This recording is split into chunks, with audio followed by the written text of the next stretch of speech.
Queridos hermanos y hermanas, sean todos bienvenidos a Dios te guía, un espacio donde buscamos fortalecer nuestra fe, acercarnos más al Señor y encontrar orientación para esas situaciones que muchas veces vivimos dentro de nuestra propia familia y que no siempre sabemos cómo afrontar. Hoy quiero pedirte que prestes mucha atención a lo que voy a compartir contigo, porque no estoy hablando de algo lejano ni de un problema que solo ocurre en otras familias. Como sacerdote he visto esta misma situación cientos de veces. Y cada vez que una mujer se acerca a mí después de la misa con una expresión que ya he aprendido a reconocer, sé que detrás de sus palabras hay mucho más de lo que parece. Es la mirada de una madre o de una abuela que lleva dentro una preocupación que no sabe cómo expresar ni cómo dejar atrás. Entonces se acerca y me dice en voz baja: «Padre, mi hijo ya no quiere ir a misa».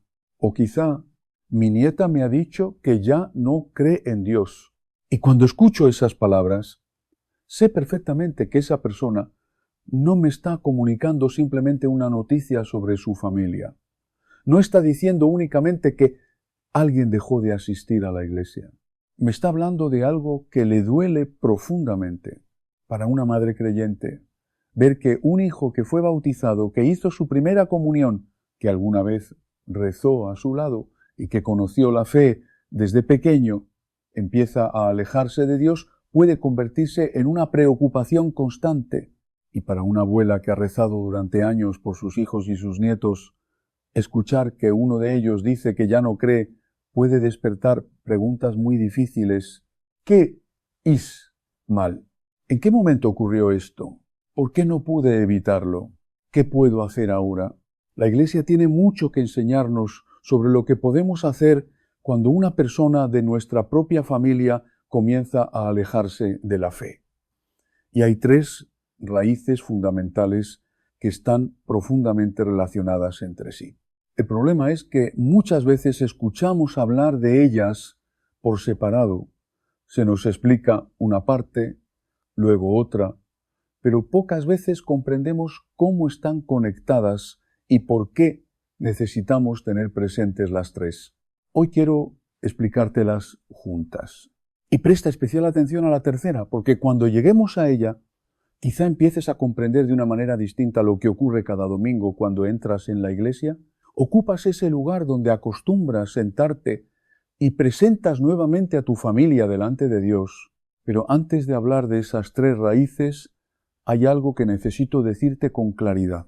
Tal vez llevas demasiado tiempo cargando una culpa que no te corresponde completamente. Quizá durante años has pensado que si tu hijo dejó de ir a misa fue porque tú fallaste como madre o como padre. Tal vez te has preguntado una y otra vez si debiste rezar más por él, si debiste enseñarle mejor la fe o si tendrías que haber sido más firme cuando comenzó a cuestionar algunas cosas. Puede que incluso hayas pensado lo contrario. Quizá crees que fuiste demasiado estricta, que insististe demasiado, que hablaste demasiado de Dios o que no le diste suficiente libertad para tomar sus propias decisiones, y así comienzas a revisar mentalmente muchos momentos del pasado, intentando encontrar el instante exacto en el que supuestamente cometiste el error. Tal vez no rezamos lo suficiente en casa. Tal vez debí llevarlo más veces a misa. Tal vez fui demasiado exigente. Tal vez fui demasiado permisiva. Y mientras pasan los años, esa pregunta continúa creciendo dentro de ti, pero necesitas comprender algo fundamental antes de seguir adelante. No puedes reducir toda la historia espiritual de otra persona a un solo error que tú supuestamente cometiste. Tus hijos y tus nietos también tienen libertad. También atraviesan procesos personales, dudas, influencias, experiencias y decisiones que forman parte de su propio camino. Eso no significa que debas dejar de preocuparte por ellos, ni que la educación en la fe deje de ser importante. Significa que no puedes vivir cada día castigándote por decisiones que no dependen únicamente de ti. Y precisamente por eso necesitamos comprender qué enseña realmente la Iglesia sobre nuestra responsabilidad, nuestra oración y nuestra manera de acompañar a quienes amamos cuando comienzan a alejarse de Dios. Y esa culpa que te aprieta el pecho cuando lo ves un domingo cualquiera, ser como si la misa no existiera, esa culpa tiene un nombre espiritual que muy pocos conocen y no es lo que tú crees. ¿Sabes qué descubrí después de 25 años de escuchar confesiones? Que el dolor más grande que entra al confesionario no es el pecado propio, es el dolor por los hijos. Una mujer se arrodilla y puede confesarte lo que sea de su vida, pero cuando llega el momento de hablar de un hijo que se fue, de un nieto que dice que Dios no existe, ahí es donde se le quiebra la voz. Ahí es donde las palabras ya no alcanzan y lo único que sale es llanto. Y fíjate que ese llanto tiene un poder que tú no imaginas, pero te lo voy a explicar en un momento porque lo que la Iglesia enseña sobre el llanto de una madre va a sorprenderte. Pero antes de llegar ahí, quiero darte algo que te va a servir para siempre. Un dato que casi nadie conoce en la tradición de la Iglesia. Los padres de la Iglesia, los primeros grandes teólogos que interpretaron la fe después de los apóstoles, enseñaban que las lágrimas derramadas en oración tienen un valor espiritual especial. San Juan Crisóstomo, uno de los doctores más importantes de la Iglesia, escribió que las lágrimas sinceras son como un segundo bautismo. ¿Escuchaste eso? Un segundo bautismo, no porque reemplacen al sacramento, eso sería un error doctrinal, sino porque tienen un poder purificador que limpia el alma de lo que la pesa. Tus lágrimas no son debilidad, son agua que sale del corazón y que Dios recibe como ofrenda. Y eso cambia todo lo que crees sobre lo que has estado haciendo todos estos años, cuando lloras sola en la cocina o en la cama o frente a la imagen de la Virgen por tu hijo. No estabas perdiendo el tiempo, no estabas fallando, estabas haciendo algo que tiene peso en el cielo. Ahora sí necesito que conozcas a una mujer que se sentaba siempre en la tercera banca del lado izquierdo, la del pasillo. Llegaba 15 minutos antes de que empezara la misa. Se persignaba al entrar, mojaba sus dedos en la pila del agua bendita con una reverencia que se notaba que venía de años, de décadas, de algo que aprendió antes de aprender a leer. Se arrodillaba despacio, las rodillas ya no le respondían como antes, y empezaba a rezar con los ojos cerrados. Esta mujer crió 4 hijos, los 4 bautizados, los 4 con su primera comunión, los 4 confirmados. Les enseñó a rezar el rosario antes de que supieran multiplicar. Les ponía el escapulario debajo de la almohada cuando estaban enfermos. Les contaba la historia de la Virgen de Guadalupe como quien cuenta el cuento más importante del mundo, porque para ella lo era. De esos 4 hijos, 2 dejaron de ir a misa antes de cumplir 30 años.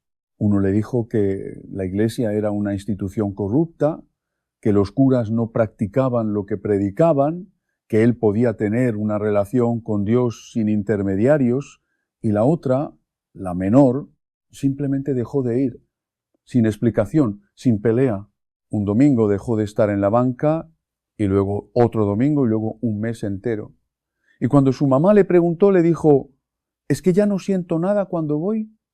«Mamá, ¿te ha pasado? ¿Has escuchado esas palabras? Ya no siento nada». Son 5 palabras que cortan como un cuchillo de cocina que no esperas que esté afilado. Y esta mujer hizo lo que cualquier madre católica haría. Rezó más, encendió veladoras, ofreció misas por la conversión de sus hijos, añadió una decena más al rosario, le pidió a San Judas Tadeo, le pidió a Santa Mónica, que es la patrona de las madres, que oran por sus hijos. Y pasaron los meses y pasaron los años y sus hijos no volvieron. Y un día después de misa se acercó a mí con esa mirada que ya te describí y me preguntó algo que me dejó sin respuesta por un momento. Me dijo, «Padre, ¿será que recé mal? ¿Será que hice algo que ofendió a Dios y por eso no me escucha?» ¿Entiendes lo que me estaba preguntando? No me estaba preguntando por teología. Me estaba preguntando si Dios la había abandonado. Una mujer que llevaba 60 años de fe, que no había fallado un solo domingo a misa en décadas, que había gastado los misterios del rosario hasta saber cada uno de memoria con el cuerpo, no solo con la mente. Esa mujer estaba sentada frente a mí dudando de si Dios la escuchaba. Y ahí está la primera raíz del problema, la primera de las 3 acciones que necesitas entender. Cuando un hijo se aleja de la iglesia, lo primero que hace una madre católica es buscar la culpa dentro de sí misma, y lo segundo que hace es convertir la oración en una negociación con Dios. Si rezo más, Dios va a actuar. Si ofrezco más sacrificios, Dios va a mover el corazón de mi hijo. Y sin darse cuenta, escúchame bien, porque esto es clave, sin darse cuenta, la oración deja de ser un encuentro con Dios y se convierte en una transacción. Tú le dices a Dios, te ofrezco este rosario por la conversión de mi hijo. Y eso está bien. La Iglesia enseña que podemos ofrecer nuestras oraciones por intenciones específicas. El Catecismo de la Iglesia Católica lo dice con claridad. La oración de intercesión es una forma de caridad, pero hay una diferencia enorme entre ofrecer una oración con confianza y exigirle a Dios un resultado con fecha y hora, porque fíjate lo que pasa cuando llevas 5 años rezando por tu hijo y tu hijo sigue sin pisar la iglesia. Lo que pasa dentro de ti, aunque no lo digas, aunque no lo confieses, es que empiezas a sentir resentimiento, no contra tu hijo, contra Dios. ¿Para qué rezo si no me escucha? ¿Para qué me arrodillo si nada cambia? Y ese resentimiento es silencioso. No lo dices en voz alta. A veces ni siquiera lo reconoces, pero está ahí, escondido detrás de cada Ave María como una sombra que le quita luz a la oración sin que te des cuenta. Como sacerdote, yo también he tenido noches donde le digo al Señor, ¿me escuchas? ¿Estás ahí? No te lo digo para impresionarte, te lo digo para que sepas que la duda no es pecado. La duda es el peso de la fe cuando la fe se carga con el cuerpo cansado. Santa Teresa de Ávila, una de las más grandes místicas de la Iglesia, pasó años sin sentir la presencia de Dios en la oración. Ella lo llamó la noche oscura. Y fíjate que escribió, porque esto necesitas grabártelo, que en esas noches donde no sentía nada, donde la oración era seca como un desierto, ahí fue donde más creció su alma, porque la fe que solo funciona cuando sientes algo no es fe, es emoción. La primera acción urgente entonces no es rezar más, es purificar la forma en que rezas. ¿Qué significa eso?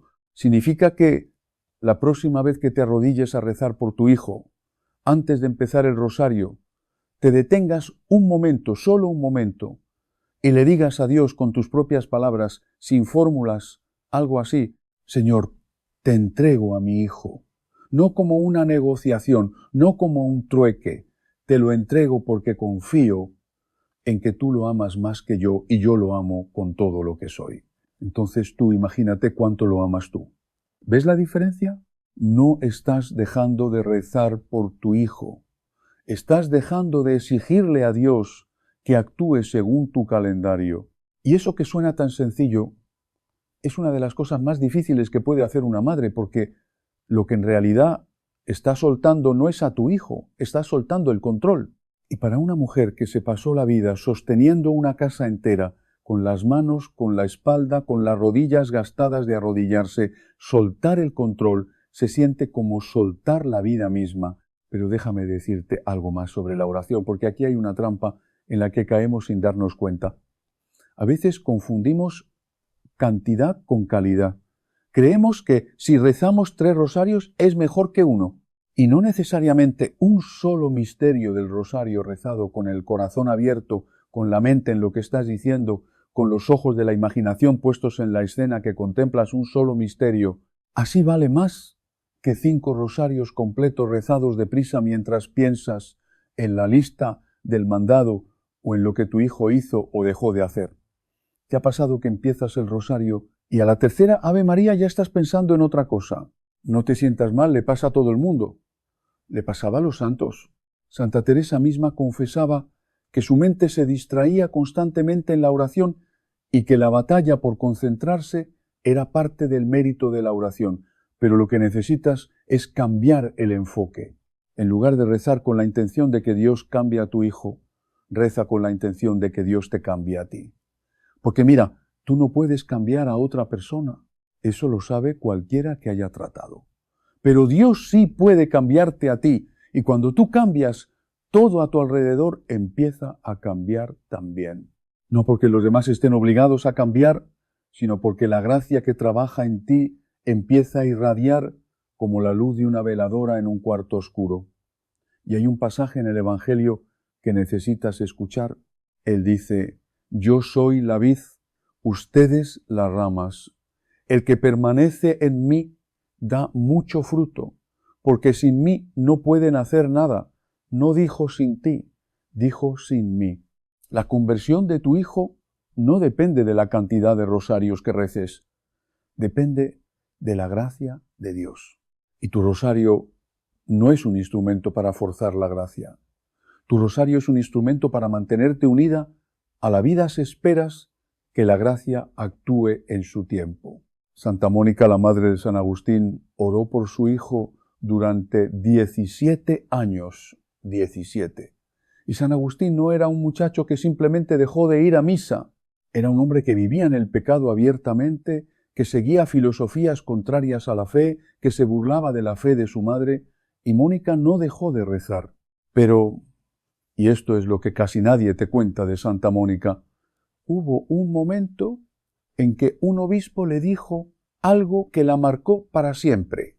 Ella fue a pedirle que hablara con Agustín, que lo convenciera, y el obispo le dijo, vete tranquila, es imposible que se pierda el hijo de tantas lágrimas. Es imposible que se pierda el hijo de tantas lágrimas. Esa frase la necesitas pegar en tu corazón con cemento, porque lo que el obispo le estaba diciendo a Mónica no era una promesa mágica, le estaba diciendo una verdad espiritual. Las lágrimas de una madre que reza son una oración en sí mismas, aunque no salgan palabras, aunque el rosario se le caiga de las manos, aunque lo único que puede hacer sea sentarse en la banca donde su hijo se sentaba de niño, tocar ese lugar vacío y llorar. Eso es oración. Es la oración más pura que existe, porque no tiene palabras propias, tiene dolor, y el dolor ofrecido a Dios se convierte en gracia.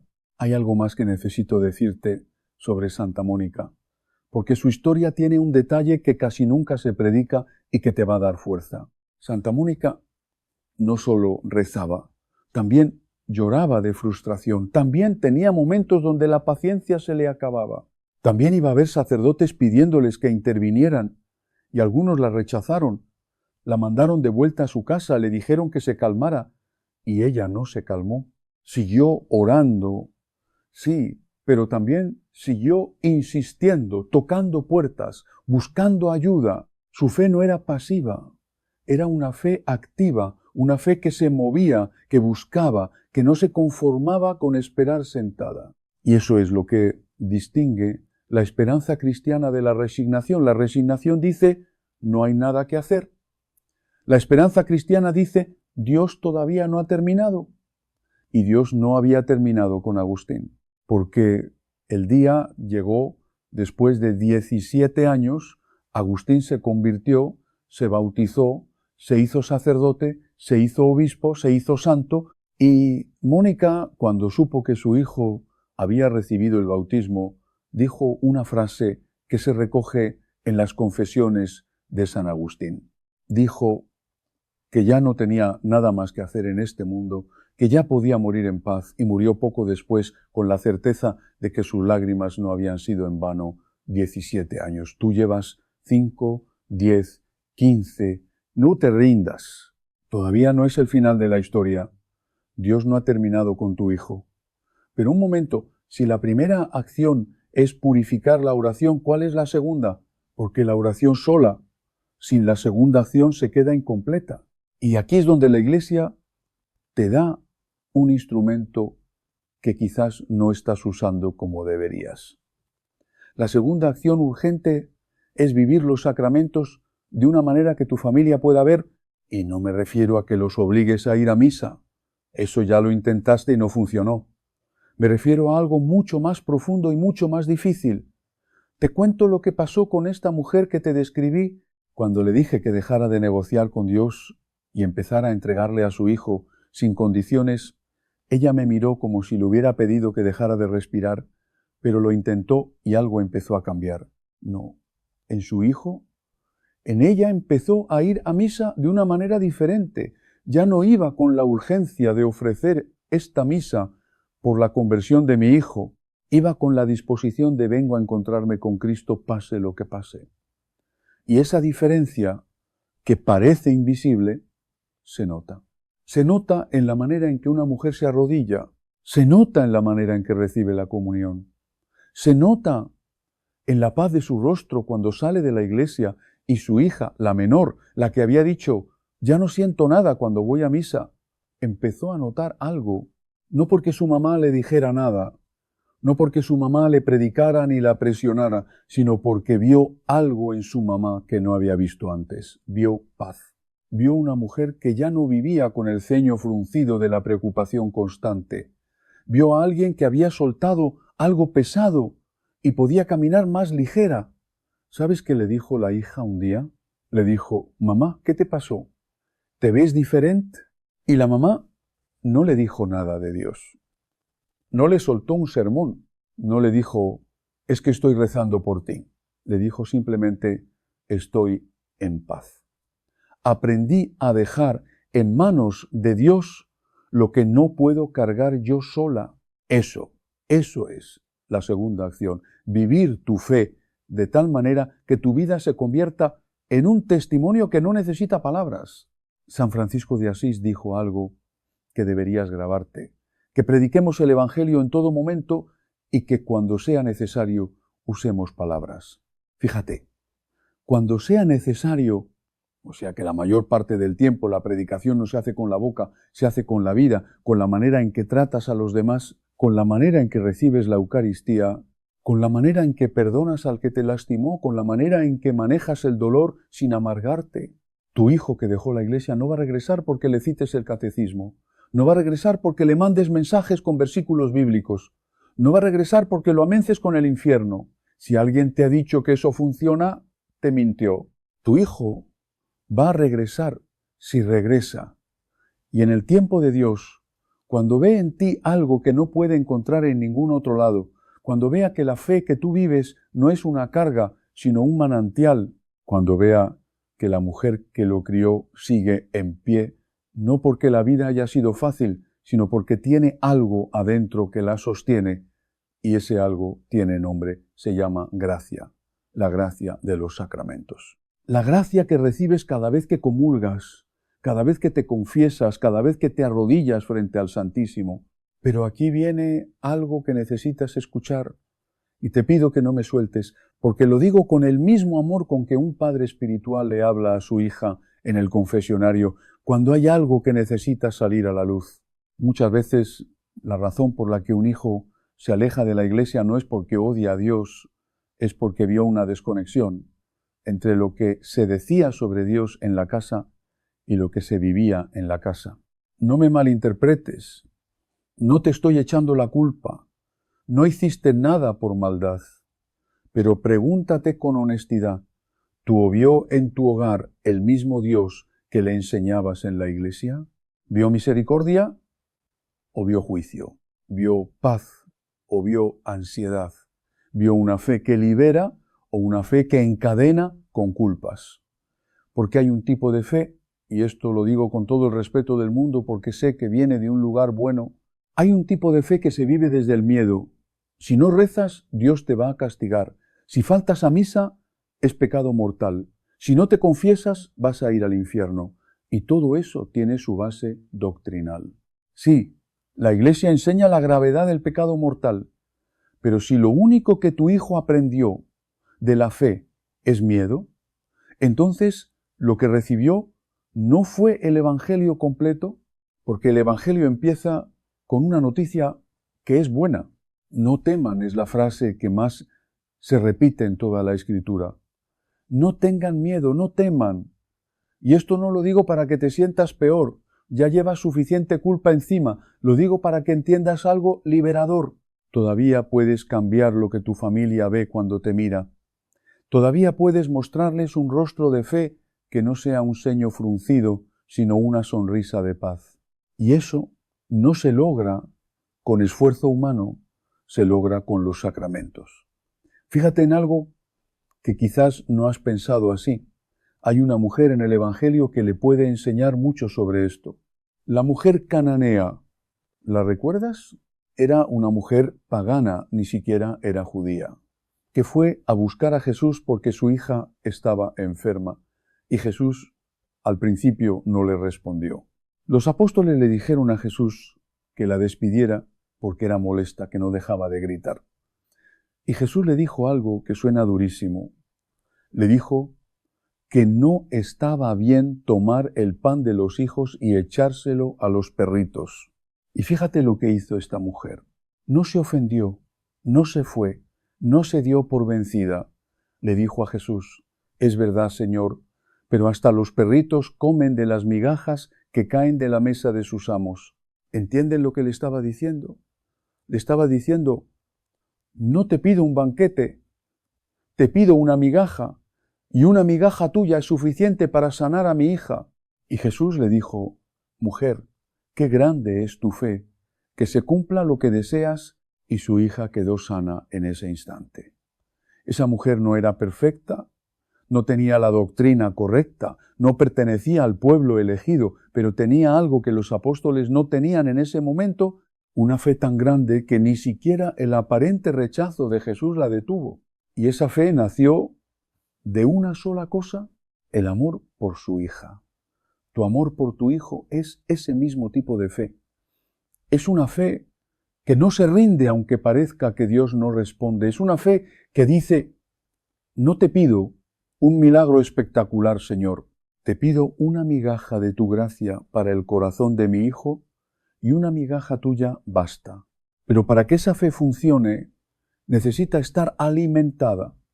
Y el alimento de la fe son los sacramentos. Te voy a decir algo sobre la Eucaristía que quizás nadie te ha explicado con esta claridad. La Eucaristía no es solo para ti.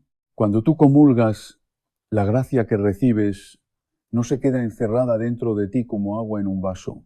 Se desborda, fluye, llega a las personas que están conectadas contigo por el amor.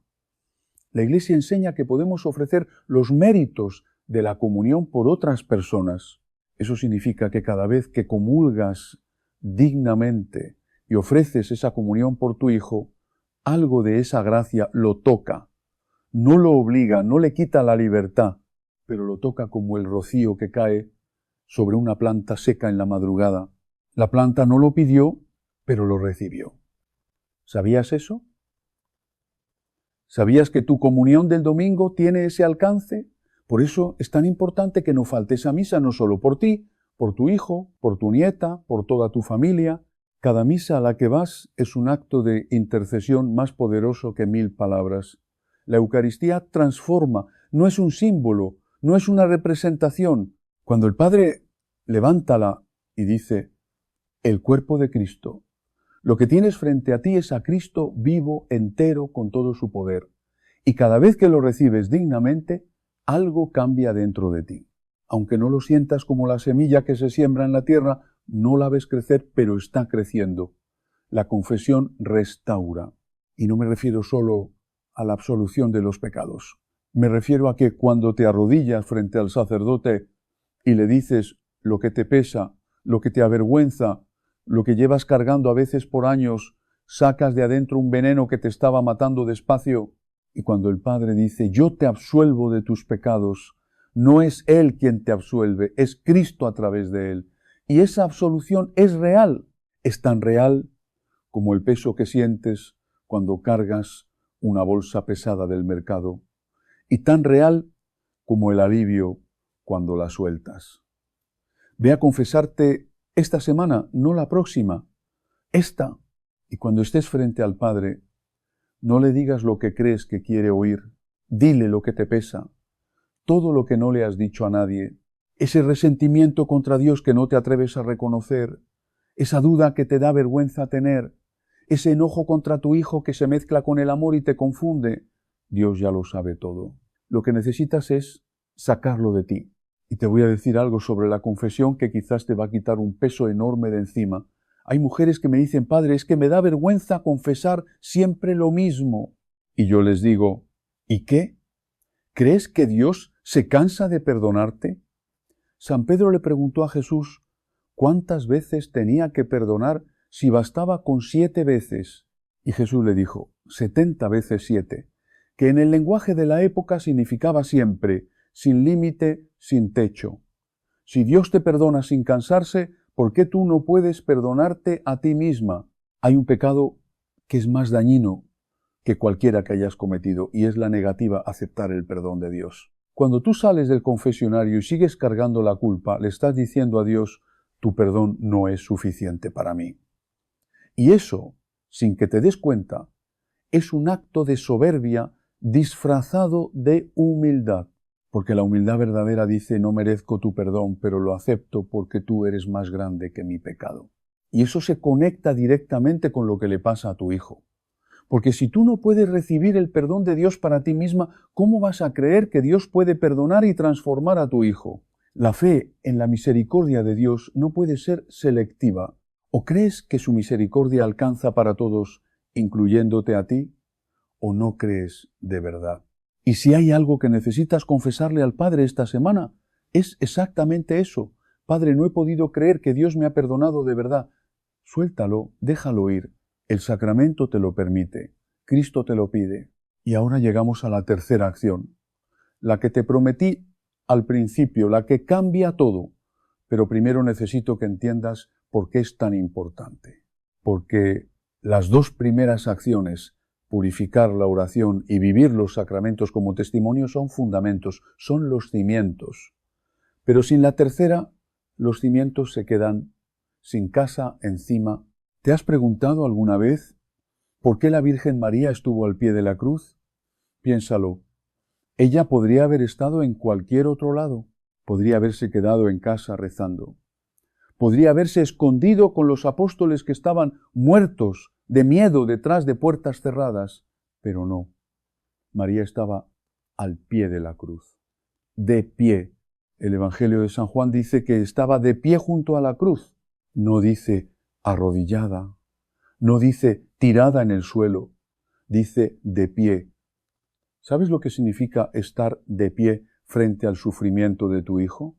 Significa que no huiste, significa que no te rendiste, significa que aunque no podías quitarle el dolor, estabas ahí presente, de pie, firme. Y fíjate en algo extraordinario. María no le pidió a Jesús que se bajara de la cruz. No le gritó a Dios Padre que parara aquello. No negó, sabía, con esa fe profunda, que solo una madre que ha dicho, hágase en mí según tu palabra, puede tener. Ella sabía que aquel sufrimiento tenía un propósito que ella no podía ver completo en ese momento. Y eso, exactamente eso es la tercera acción. La tercera acción urgente es, permanece de pie junto a la cruz de tu hijo, sin huir, sin negar, sin tratar de bajarlo de ahí a la fuerza. ¿Qué significa eso en la práctica?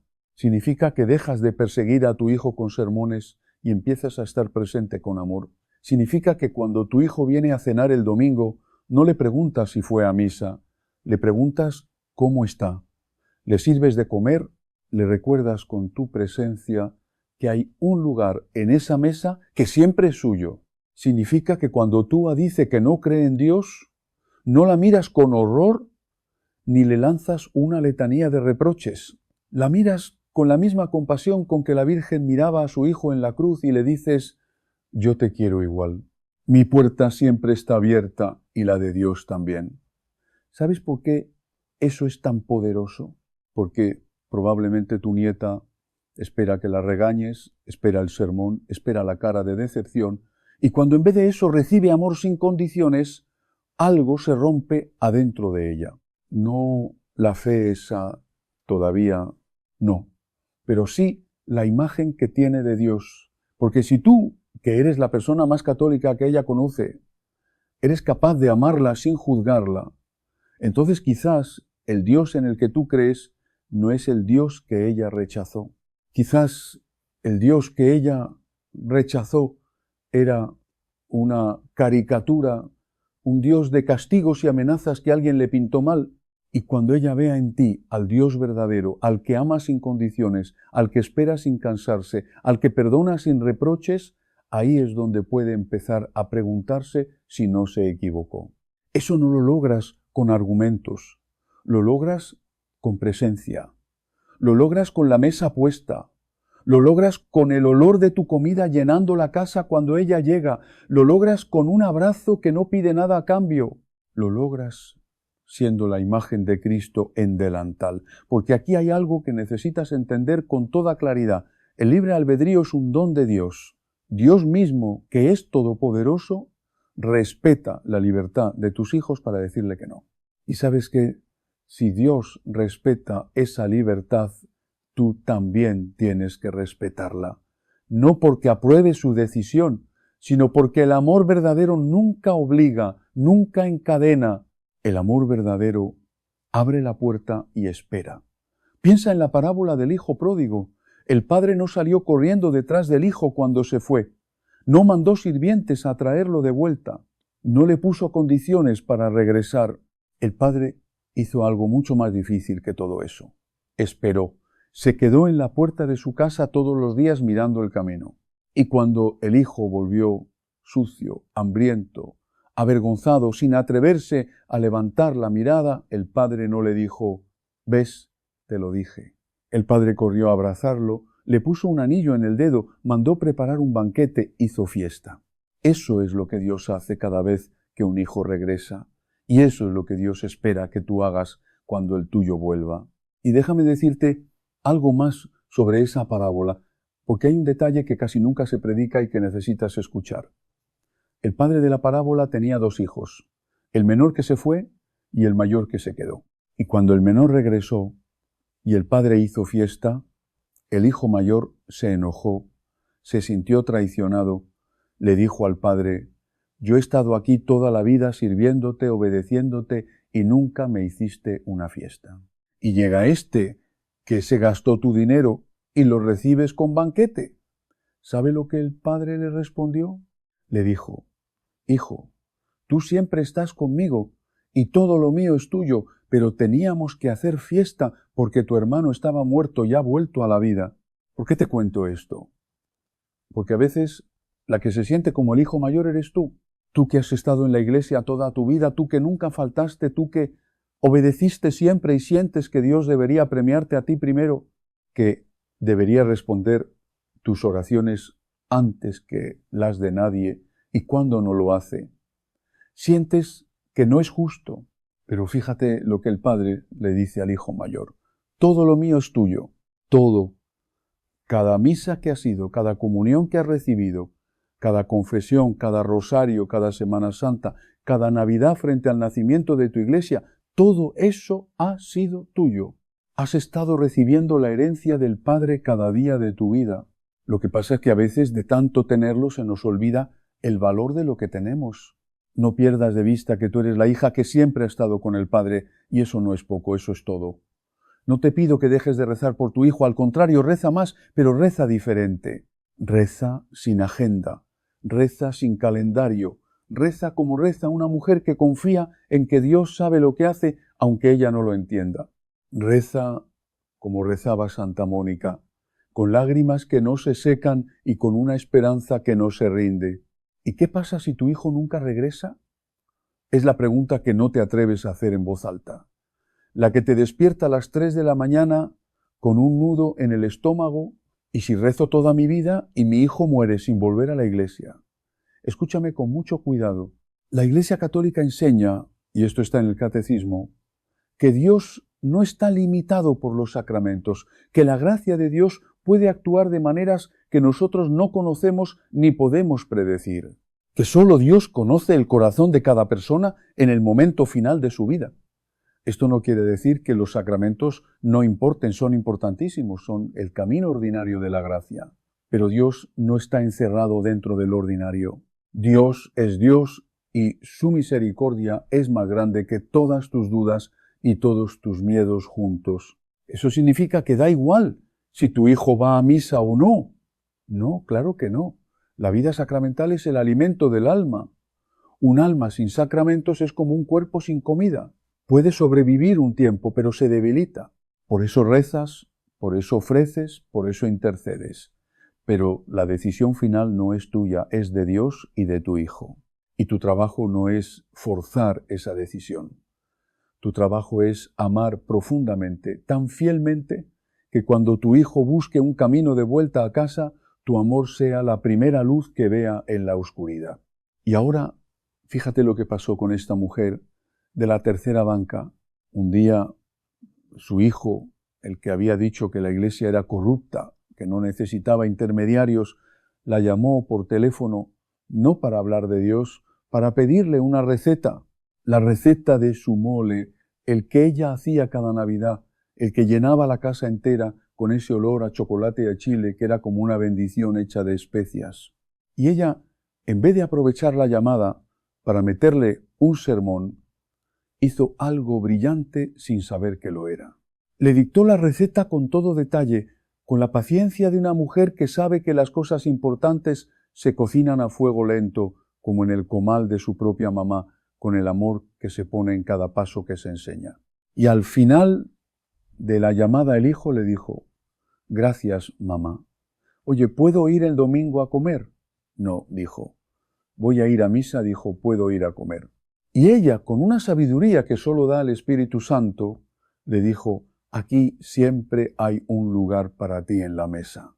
El hijo fue el domingo, comió el mole, se sentó en la silla, que era suya desde niño, y cuando estaba por irse, pasó junto a la repisa donde su mamá tenía la imagen de la Virgen con la veladora encendida, y se detuvo un segundo, solo un segundo, no dijo nada, no rezó, pero se detuvo.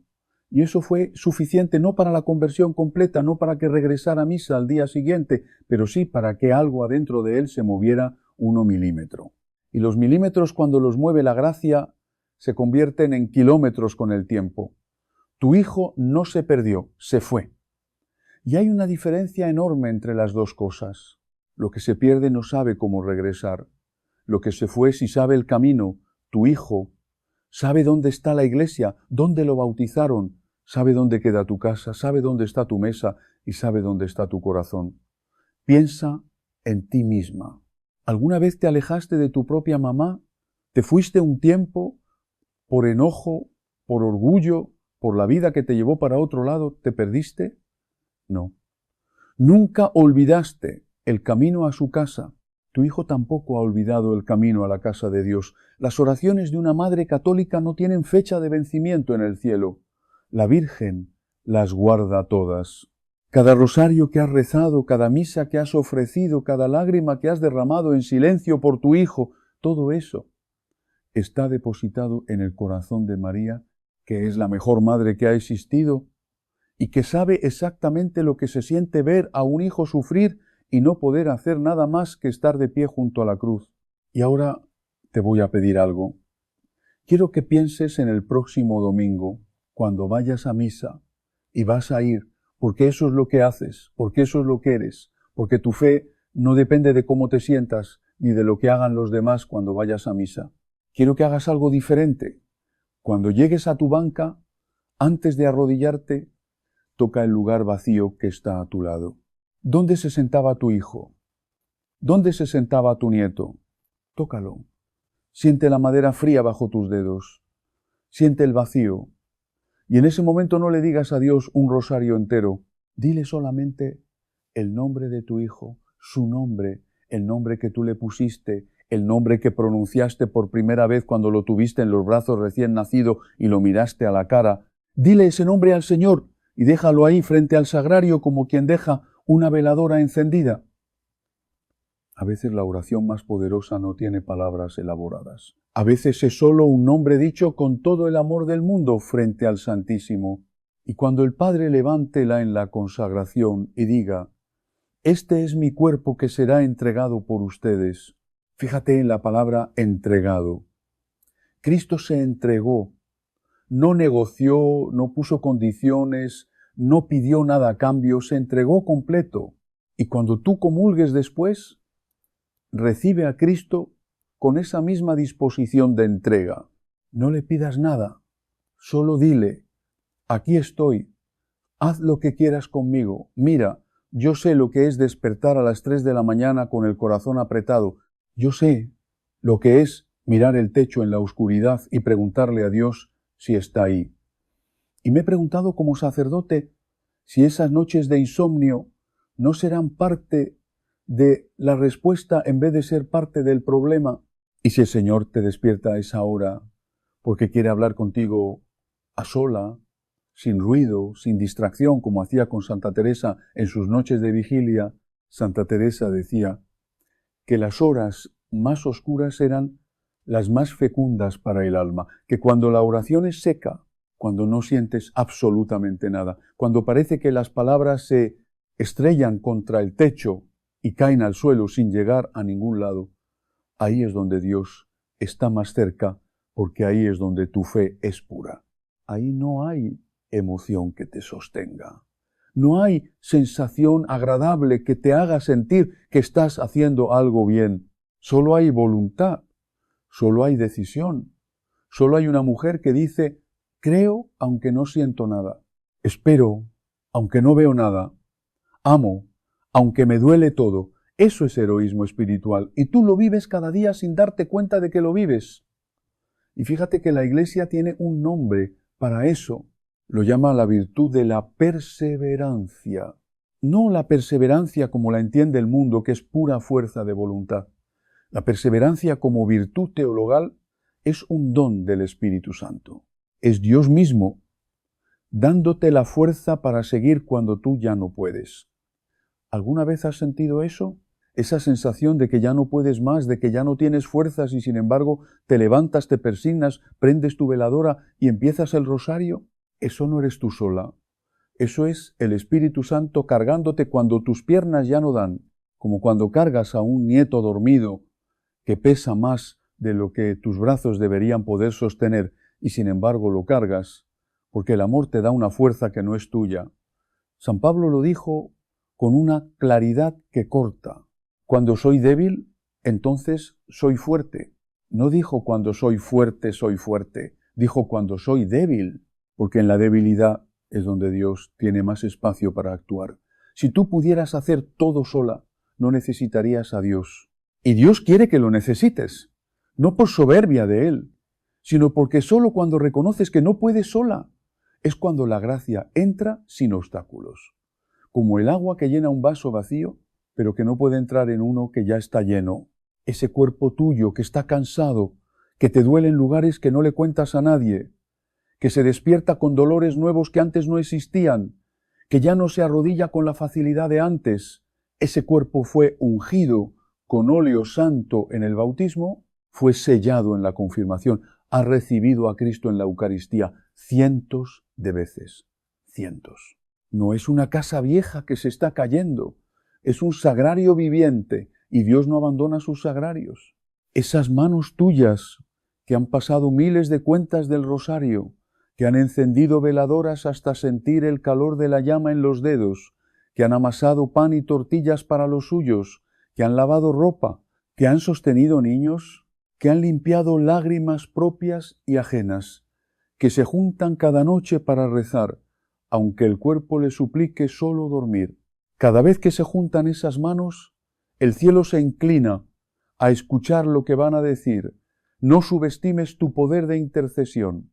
Una madre católica que reza de rodillas con los ojos cerrados y el rosario entre los dedos, con el nombre de su hijo entre los labios, tiene más poder espiritual del que imagina.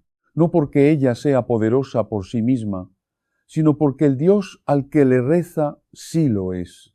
Y porque la Virgen María, que conoce ese dolor de madre como nadie, intercede junto con ella ante el trono de su Hijo. Déjame contarte algo que aprendí de una mujer en mi parroquia, porque esto necesita llevártelo. Esta mujer, que tenía un hijo en las drogas, no solo alejado de la iglesia, sino perdido en la adicción, me dijo un día algo que me dejó pensando durante semanas. Me dijo, Padre, ya no le pido a Dios que me lo regrese como era antes. Le pido que lo haga nuevo, porque el de antes también tenía sus heridas. Quiero que Dios lo sane completo. ¿Escuchaste eso? No pedía restauración, pedía transformación. No quería al hijo viejo de vuelta, quería al hijo que Dios tenía pensado desde antes de que naciera. Y eso es orar con fe madura. Eso es confiar no solo en que Dios puede actuar, sino en que Dios puede hacer algo mejor de lo que tú imaginas. ¿Y sabes qué pasó? El proceso fue largo, doloroso, con recaídas, con noches terribles, pero esa mujer nunca dejó de encender su veladora, nunca dejó de poner el nombre de su hijo en la patena durante la misa, nunca dejó de besarle la frente a la imagen de la Virgen antes de dormir diciendo, cuídamelo, madrecita. Y con el tiempo, con mucho tiempo, ese hijo empezó un camino de recuperación que todavía no termina, pero que ya tiene dirección. Y la dirección la puso la gracia. La oración de su madre fue el vehículo. Cada historia es diferente. No te puedo prometer que la tuya tendrá el mismo final, pero sí te puedo prometer algo que es doctrina de la Iglesia, no opinión mía. Ninguna oración sincera se pierde, ninguna. Aunque no veas el resultado, aunque mueras sin verlo, esa oración queda viva en el misterio de la comunión de los santos. ¿Qué es esa red invisible que conecta a los que estamos en la tierra, a los que están en el purgatorio y a los que ya están en el cielo? Tus oraciones por tu hijo no desaparecen cuando tú mueras. Siguen vivas, siguen trabajando, porque la gracia no tiene fecha de caducidad. Y ahora quiero que hagamos algo juntos.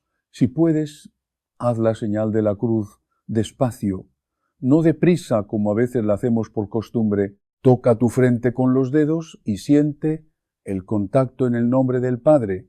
Ahora baja el pecho del Hijo, un hombro, y del Espíritu el otro hombro. Santo, pon tus manos sobre tu pecho, siente tu corazón, ese corazón que ha latido por más de 60 años, que ha amado tanto, que ha sufrido tanto, que ha esperado tanto. Ese corazón es el altar donde Dios quiere encontrarse contigo en este momento. Cierra los ojos, respira profundo, como si en cada respiración recibieras al Espíritu Santo llenándote los pulmones, llenándote el alma. Y ahora, en el silencio de tu corazón, dile a Dios el nombre de la persona por la que más sufres. No hace falta que lo digas en voz alta. Dios ya lo sabe, pero necesitas pronunciarlo dentro de ti. Ese nombre, ponlo frente a Dios como quien pone una veladora frente a la imagen de la Virgen en la mesita de noche, con fe, con dolor, con una esperanza que no se cansa. Señor Jesús, mira a esta mujer que te escucha.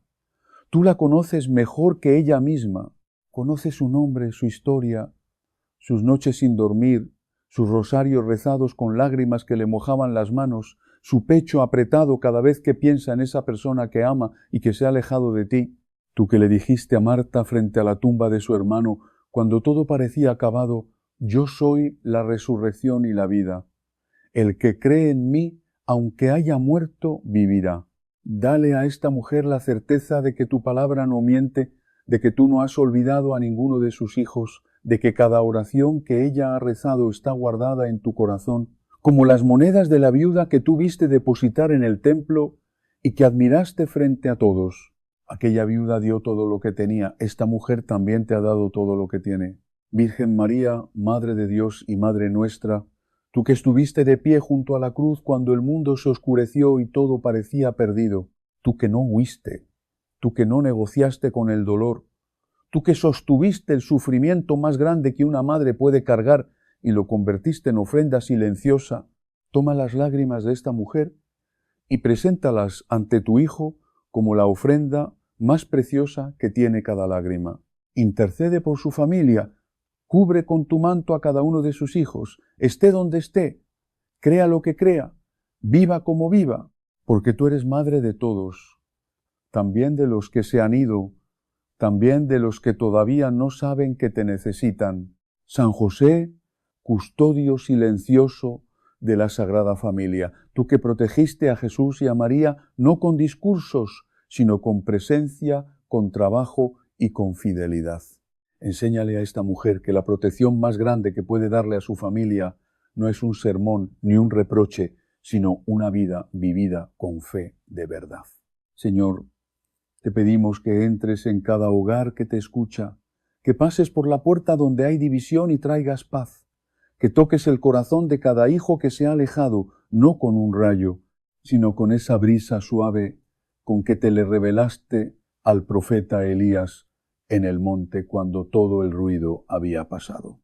Que le des a esta mujer la fortaleza de permanecer de pie junto a la cruz, sin rendirse, sin amargarse, sin soltar la esperanza.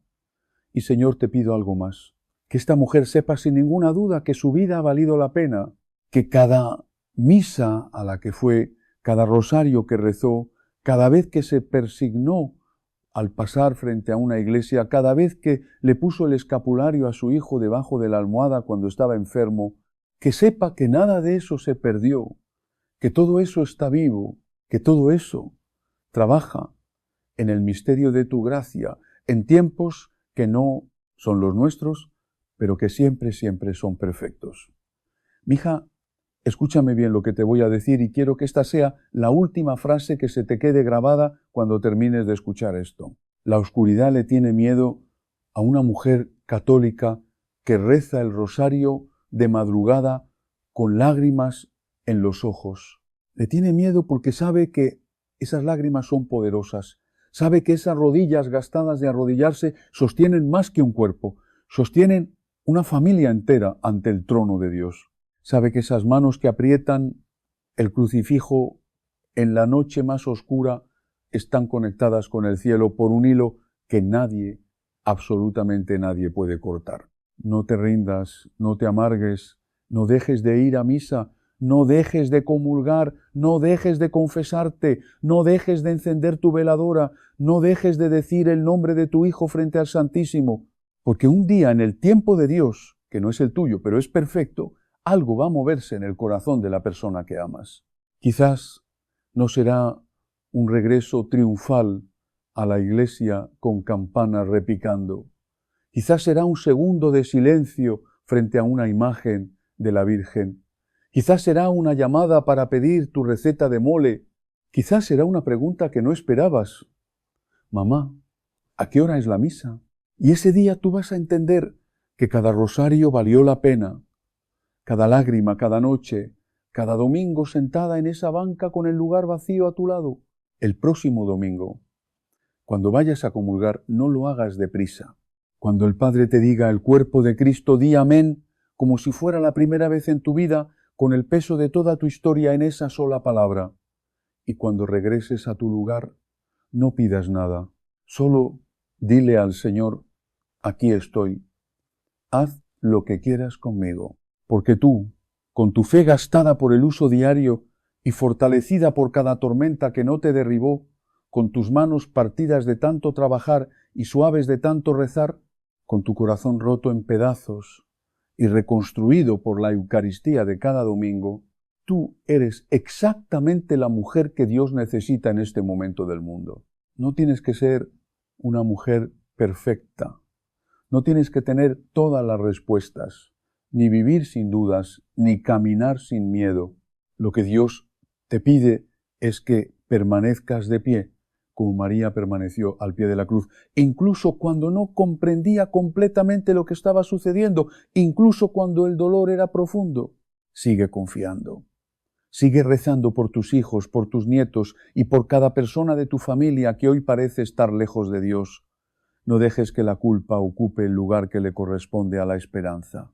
Tu oración, tu ejemplo y tu perseverancia siguen teniendo valor, aunque ahora mismo no puedas ver ningún cambio. Que Dios Todopoderoso te bendiga, te proteja y te conceda esa paz que el mundo no puede ofrecerte y que tampoco puede quitarte. Que la Santísima Virgen María interceda por ti, por tus hijos, por tus nietos y por toda tu familia, especialmente por aquellos que hoy atraviesan dudas o se han alejado de la fe. Que los santos y los ángeles custodios te acompañen durante cada noche difícil, cuando las preocupaciones no te permitan descansar, y también en cada nuevo amanecer, para que puedas comenzar otra vez con confianza y esperanza. En el nombre del Padre, del Hijo y del Espíritu Santo. Amén. Y ahora quiero pedirte algo muy sencillo. Si alguna parte de esta reflexión tocó tu corazón o te hizo pensar en alguien de tu familia, escríbelo en los comentarios. No necesitas contar toda tu historia. Una sola palabra puede ser suficiente para expresar lo que hoy estás llevando dentro. Y si conoces a una madre, una abuela o cualquier mujer que esté viviendo en silencio el dolor de ver a alguien querido alejarse de Dios, comparte este mensaje con ella. Tal vez estas palabras puedan ayudarla a comprender que todavía puede seguir acompañando, rezando y confiando. Muchas veces ayudamos a una persona no solamente rezando por ella, sino también acercándole una verdad que necesita escuchar en el momento adecuado. Si deseas seguir acompañándonos en estas reflexiones sobre la fe, la oración y la vida cristiana, suscríbete a Dios te guía y activa las notificaciones para no perderte los próximos mensajes. Gracias por haber compartido este momento con nosotros. Que Dios bendiga tu hogar, fortalezca tu fe y cuide siempre de tu familia. Nos encontraremos nuevamente mañana, si Dios lo permite, aquí en Dios te guía, para continuar juntos este camino de fe. Dios te bendiga.